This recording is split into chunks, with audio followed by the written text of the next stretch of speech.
Hi, and welcome to another episode of Entrepreneurship Uncovered, where we discuss the beauty and challenges of entrepreneurship. I'm Gabrielle Luoma, CPA and CGMA and CEO of Mod Ventures, and today I'm excited to have Anna Najai Conte, a CFP and wealth advisor with Potter Wealth Advisors. Before we start, let me tell you a little bit about Mod Ventures. Mod Ventures is an outsourced accounting and advisory company for businesses across the United States. We offer operational accounting to small businesses struggling to understand their finances. Our passion is to help entrepreneurs create their financial futures. Anna, welcome to the show. We are so glad to have you today. Why don't you just tell us all about you, and I'm looking forward to our conversation. So yeah, let's just dive right in. Thanks so much, Gabrielle. It's so exciting to be here. So I'm a CFP and wealth advisor. I run my own wealth management firm called Potter Wealth Advisors based out of DC, but we work with clients nationally. And my primary focus is on working with women business owners and women that are going through big life transitions like divorce, receiving inheritances, selling their businesses, etc. I have been in this industry since 2009, which is hard to believe. Personally, I can't believe I've made it this long. And I am really just passionate about women being as financially sophisticated as possible and really leaning into understanding money, because I think that money is a tool for us to be freer, to live more aligned lives. And I just want as many women as possible to be as wealthy as possible, because I think the world will be a better place when women have a lot more control over the money. I love that. Well, and we are working with people in our finances and all those, different areas of their lives, whether it be tax savings, whether it be business ownership, whether it be wealth management. And a lot of times women are the ones that are making the decisions for their families. And so it's so important for them to be informed and have strategy and professionals that are there to support them. So I commend you. Thank you for making this a passion of yours, to really help women in their finances. Thank you. I want to hear what actually inspired you to become a wealth advisor, and what is your unique approach when you're working with your clients? Yeah. So this was not a career that I even knew about. I grew up, my parents are immigrants. I grew up without a lot of financial literacy. And all my parents told me was go to school, get a good job, and you'll be fine. You'll figure it out. I happened to graduate in the Great Recession and jobs were scarce. I Mhm. got a call from a recruiter for a wealth management firm assistant job, and the rest was history. I really just discovered in my first job that I loved helping people. I loved problem solving and creating a solution out of these disparate pieces that people came with. And I really loved helping people understand what it was that we were doing from a financial perspective that was going to help them live a life or achieve a goal that they have for themselves or their kids or their families that really meant a lot to them. So it was really a way to, do the things that I love. I've always loved money. I've always loved like numbers and finances and math. And I also really enjoy that problem solving piece. So it felt like it was the job made for me. Yeah. So I've, 15 years later, here I am. So say you said 2009, and I was like, cringe, because I was really just in, I would say, the first 3, 4 years of my own business. And I remember that time period, and it was such a scary time, but I would imagine you learned so much. Absolutely. It definitely was the best and worst of times, as they say. It was the best Yeah. of times, but it was the worst of times. I think to learn so much about the market and to come in a period where the market was very volatile in a downward shifting way, it cemented in my mind that it's not just always up and that there's not just always good times. And I think that it doesn't make me paranoid because I'm not paranoid about it. Like I always take a long-term view, but it helped me see that there are going to be protracted periods of intense pain and stress and frustration for people. And it's important for us as wealth managers to manage our emotions and to guide clients and help them understand that this is, a dip in the long upward trend, and to keep them in the right mindset so that they stay invested. Yeah, I remember clients calling me up and saying they're going to sell everything. They're going to be taking all their losses or all their gains for years and years and years of investing. And I was pretty stressed out because as a new practitioner, I was like, no, that's probably not the best thing to do. You know, You're still so going to have capital gains. yeah, like all of the different things that you have to consider. Mhm. So, it was definitely a learning by fire situation for me too, because it was the first downturn that I had really been a part of. And speaking of, economic climates, we have been in a very volatile climate, I would say, over the last few years, and not really knowing, you hear the news says one thing and then, you see the markets do another. And so how has the current economic climate with the interest rates and inflationary trends impact how you actually advise your clients with wealth management? I would always say that my perspective is to think about what is it that the client wants to achieve? What are their personal financial goals, let's say? What are using some basic fundamental decision points to help them regardless of what is going on. There are not that many absolutes or things you should always do when it comes to investing and finances, but I think that there are some ways to make decisions that are always going to serve you well. So as an example, when I'm talking to clients and, they're, let's say, thinking about wanting to sell their home and buy a new home. And so they're looking at their very low interest rate and they're looking at a very high interest rate for whatever they're going to purchase.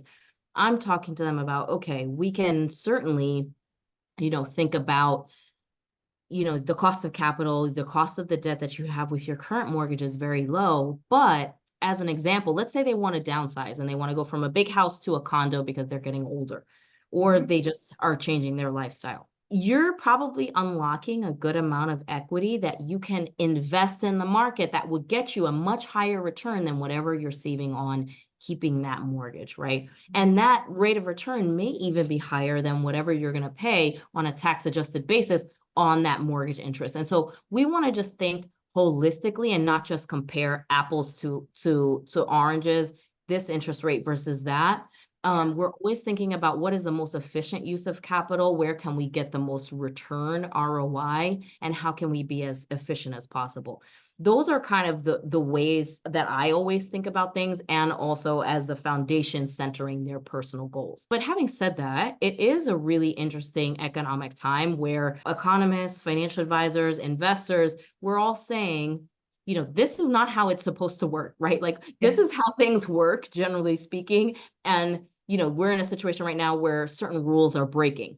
Right. And, just a couple of years ago, we saw that, when the market is supposed to go down, bonds are supposed to go up. Well, we were saying the market was going down and bonds were going down. That is not what, generally speaking, is supposed to happen. But there are all of these other factors that are at play. And so I just encourage anybody who's watching this to not get too caught up in the economic chatter, to not get too caught up in what CNBC is saying or what the Fed is saying. I think what you really need to center yourself on is, what is the particular decision that you're trying to make right now, and look at the numbers and have a sense of what those trade-offs, what those ROIs are going to be, what the opportunity costs are going to be, so that you can make the most informed decision possible. And as much as possible, tune out that noise. I know it's hard, and because we're humans and we get scared and these things startle us or confuse us.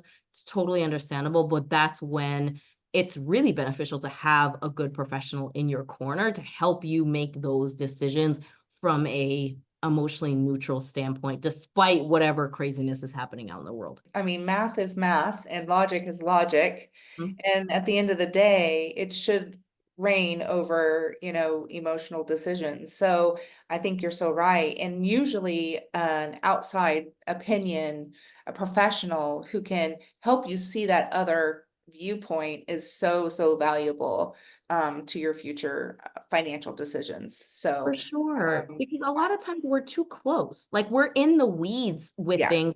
we're emotionally invested in it, and it's our livelihood, and it's our home, and it's our family, and it's our business. But, we have the benefit of it not having as much of an impact, which allows us to see things unemotionally and really catch the other angles that you may be too head down to actually notice and see. Absolutely. Yeah. I mean, I've been there, you need an outside view. So as we're talking about interest rates and inflation, we also hear about clients who, clients in general, the US society is really trying to manage debt and build wealth at the same time. And so, how do you usually work with clients who are trying to pay off debt, but also try to invest at the same time? Yeah. So this is a big one because for a lot of folks, debt is an emotionally fraught topic, and it's something that they feel a lot of shame or anxiety or apprehension about. Like, one of the biggest goals I often see is like pay off debt, whether that be business debt, personal debt, mortgage debt, what have you. Like, folks don't like to have it because they've received this message that it's bad. And also they worry about it kind of holding them back financially. Once again, math is math, as you said. And so what I always do is look at the true cost of whatever the debt is that they're doing, look at where they could potentially allocate that capital otherwise, and just give them a side by side comparison of, here's what happens if you do this and go crazy and pay off this debt. Here's what happened if we say we're gonna, follow the amortization schedule of the debt and just pay it off. So as an example, and one concrete kind of rule of thumb is, if you look at the stock market, like the average stock market return for, a balanced portfolio, let's say that's 8%. That's not just the S&P 500, which is more like 10%, but let's say 8% is a balanced portfolio allocation, historical performance. If you have debt that is below 8%, it probably makes sense to say, I'm going to invest that money. And even if the debt is costing me something, there's the delta or the difference between what the debt cost me. So let's say you have a mortgage at 4%. Yep. There's a 4% difference between what the mortgage is costing me and what my investments could return me at 8%. And so it makes much more sense. I'm going to end up wealthier at the end of this if I just say, I'm going to just pay this mortgage on a regular schedule, and then I'm going to invest the rest. Now, that calculus changes a little bit the higher your interest rates go. So if you're looking at high interest credit cards at 27%, then certainly you're likely not going to find an investment that is going to return above and beyond that, unless you're getting like really into private market investments and alternative investments and things like that. And so my encouragement would be to look at what the actual interest rate is, be a little bit unemotional about it and say, can I do better than this elsewhere? If Mhm. that's the case, then by far, like, you should always choose to invest the money because it's going to help you be wealthier. The secret I tell folks ultimately is, let's say that you have a mortgage. I have a client who is building a new home and they really just want to pay off the house.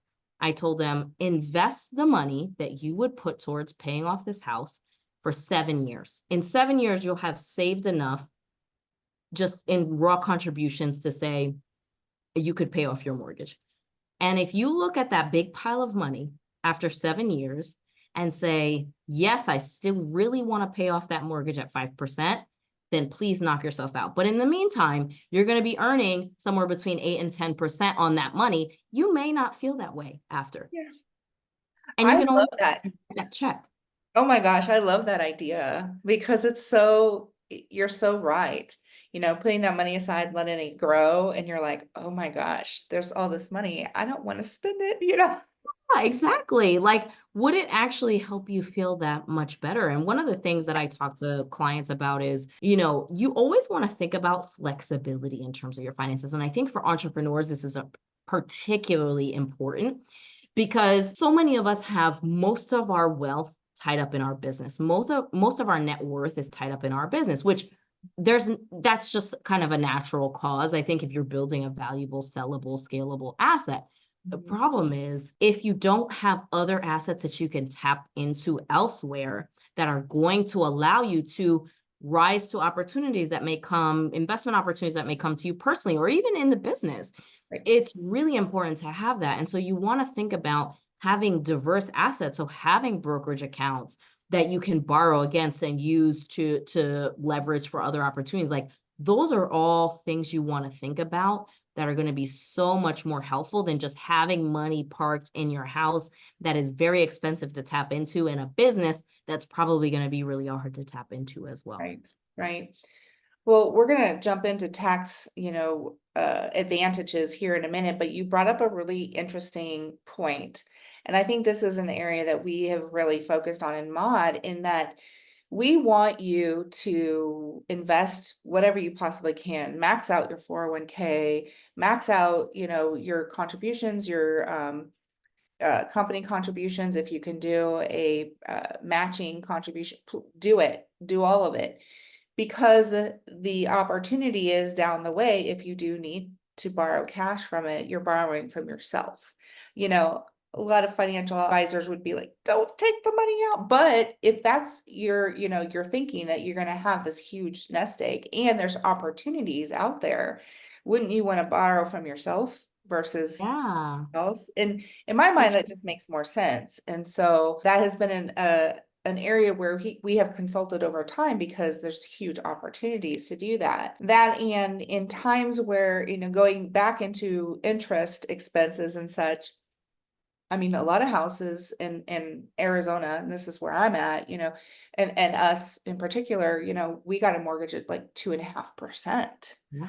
I mean, there is a such thing as cheap debt. Yes. And when you're looking at going and purchasing a house, nowadays, like the cost has essentially doubled. And so you do have to determine what's going to make sense. Does it make sense to go ahead and sell, purchase another home at a higher interest rate? But I love what you mentioned with equity, because the cost of housing has gone up so high here in Arizona. I mean, essentially doubled in, I would say, the last few years. There's an opportunity to really cash out on that equity. And so I love the point that you made with that. There's so much opportunity there, and the idea of good debt. It's leverage, right? Yeah. And that's the way you have to think about running your business, is making sure that you leverage all of your future opportunities, Mhm. so that you can take advantage of a new one should it come up. When we're talking about tax strategies, I love it. We're getting to the year end, and so I'm talking to all my clients now about tax Good for you. projections, how we're gonna, hopefully mitigate some of those costs this Yeah. year. And a lot of my conversations are around, again, investing, saving, utilizing a 401k and such. But there are other ways to also kind of reduce those tax liabilities. What are the types of things that you're telling your clients to do? Yeah. I'm on a similar train right now. So it's November, Yeah. and I just met with my accountant 2 days ago, and I'm meeting with lots of my clients and their accountants before the end of the year to say, let's look at where your year-to-date profit is and give an estimate of what you think is going to happen for the rest of the year.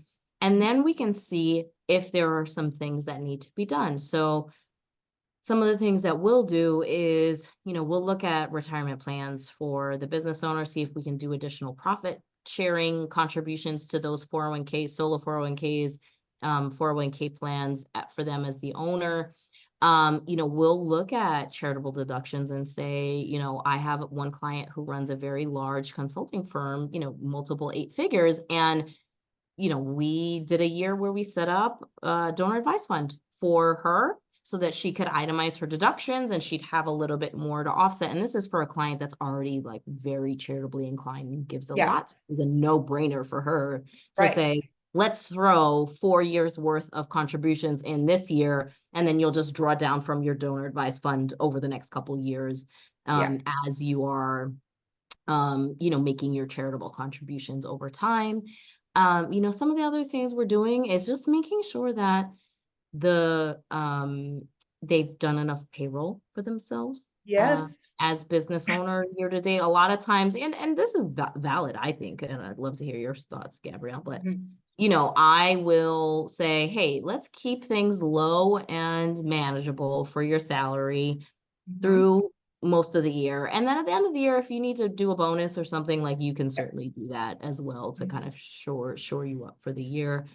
Mhm. Those are most of the things that we'll do. For some clients, they want to get really aggressive, but I think for the most part, those are a couple that I'll look at just to make sure that um, we're in good shape for tax filing in the spring. Yeah, well, and I will double down on what you said about owner compensation, I mean, we're we are definitely coming into what I'm expecting to be a little more scrutiny over what's considered reasonable compensation. And we predominantly work with S corp owners. And so, that's an area that we are kind of doubling down on and making sure that this is done and we have a plan and we have a true documentation as to what owner compensation should be. And so we're not just flying on the seat of our pants, coming up with numbers. We're sure that that's what the market rate ought to be. And that's an area where so many people do not necessarily, they don't pay themselves enough. No, They pay everybody else and then they forget talk themselves. about it, Gabby. Talk Yeah. about it. It's Yeah. really a problem. I will see people who run, 1.5, 2, $3 million revenue businesses, and they will be paid like $50,000 a year. Yeah. And That it's not enough for them to live on or hit their personal goals either. No, and I mean, $50,000 for the amount of stress of a $2 to $3 million business, that's not enough. No, You no, could it's go not get a worth it. job. Yeah. Yeah, go be a CEO of some other company and they'll pay you 3 times that. You know what I mean? 100%. And So, this is one thing that I always talk about, Gabby. Like, I just want to share this. When I'm talking to my entrepreneur clients, I tell them, like, yes, there's a whole conversation around tax efficiency. And the yeah, whole point of the S corp election is to just pay yourself whatever is reasonable so that you save on self-employment taxes. I yes, get that. The yeah, problem is when we limit the numbers or the calculations just to the tax efficiency, because to be most tax efficient, like we pay ourselves nothing. right. And right, like we pay ourselves nothing. And that starves the entrepreneur's personal finances, especially if they're not doing things like you said, like making retirement contributions and that. And so then the entrepreneur feels stressed. And it's my theory, it's a working theory I have, Yeah, that when the entrepreneur is financially stressed or is not sure whether they're going to be able to meet their long-term financial goals, because everything is riding on this business working out and them selling it and being able to have a yes, successful exit, they make worse decisions as a CEO. And because whether they realize it or not, they have a level of anxiety around that. yes, And so it's really important for them to understand what they need to do to hit their, pay for their kids' college and buy the house that they want to and retire at the same standard of living that they have. Understand what that monthly or annual number is and make sure between your salary and your profit distributions and the retirement contributions that you're making through the company, that you're hitting those numbers yeah, so that you can feel like, even if this goes away, even if this goes to hell in a handbasket, at the very least I'm covered yes. over this time. Yes, I agree with you. I started as a business owner. I didn't pay myself quite as much as I should have. I feel like a lot of us do this, right? Oh, totally. Um, and it got to the point where I was like, this doesn't make sense for me. I should either go work for somebody else or I really have to build a company that's going to allow me to contribute to a 401k and allow me to have a good retirement plan so that when it's time for me to make a decision, I can make a good decision. But you're right. There's so many people that are just ride or die. They are dependent on selling the property at a rate they think they're going to get, not knowing what the market rate will be. There's just so many things Mhm. that you cannot predict. But what you can predict is that if you put money in your 401k every single year over the years, you're going to come out way better than you actually started with. And that is based on predictions that have, been 100 years on the stock market. Oh I think yeah. there's charts that show that. So you have to bet on yourself and you have to invest in yourself so that you can have the mental clarity to make the right decisions when it comes time, anytime. So I love it. I love that you mentioned that. So I know that sustainability and social responsibility is a big part of what you do and you like to talk about. And so how would you consult a client in bringing in those practices into their wealth management plan? It's an excellent question, one I love. So, my clients' personal values and their priorities are at the center of everything we do. Mhm. So, if I want to understand like what matters to you, what you care about, I did an exercise with a brand new client last Friday about, going through and choosing which particular causes are and ranking those for themselves so that they can have a sense of what their non-negotiables and what their values are when it comes to their giving and when it comes to their investing. Because at the end of the day, we can try and have a perfect world, but there are certain causes and certain things that are going to matter more to me than they might matter to you. And that's totally valid. But my portfolio, as a result, should look different than yours. Sure. So, what I try to do is center those values, look at what those are, and then see, like, within what assets my client has, how pure we can get in excluding certain things or focusing money towards certain things that they want to see. So, that's kind of the process. And I think, socially responsible investing has been kind of slowed down a little bit by my industry, or like a lot of financial advisors and wealth managers, they're the ones that make the investment decisions. Yeah. And for the longest time, they were saying no, no, no, because so much of what we do is tied to how our investments perform. And financial advisors are going to be pretty conservative as a Yeah. group in terms of Sure. willingness to risk money on something Sure. that's unproven, right? Like they want proof and receipts and a long track record before they recommend anything to clients. And so now that tide is shifting though, because consumers and individual investors are demanding so much from my industry to have, investment options that prioritize women, that prioritize like equitable economies, that prioritize, climate sustainability. They want those and they're asking for those. So now there's so many more options that are available. And so regardless of your wealth level in terms of your liquid net worth, I think it's really important for you to sit down and just think about what are the things that really matter to me? What are my non-negotiables in terms of things that I want to see or things that I definitely don't want to be invested in? Mhm. And look around and see and have a conversation with your wealth manager or have a conversation with whoever is helping you with your finances to say, how is my portfolio comparing to this thing that I have that I really want to further or shy away from? Sure. Well, I think that's an interesting concept because I agree with you. I don't think enough people, well, actually, we're so darn busy. I don't think we think about We what's don't. important to us most of the time, you know? We want to pay the least amount of taxes possible, right? Yeah. So we do all kinds of crazy things to do that. We're running our business, we're trying to keep talent. There's just so many things on our minds, but that we're Yeah. not necessarily thinking about what we really want to invest in and be a part of. And so I think it's a really important conversation to have. And no matter what your interest is, whatever your interests are you investing based on those values? If we can take the time to do it, because then you're Sure. really practicing pretty much what you preach. And I think that just builds your confidence and integrity in all you do.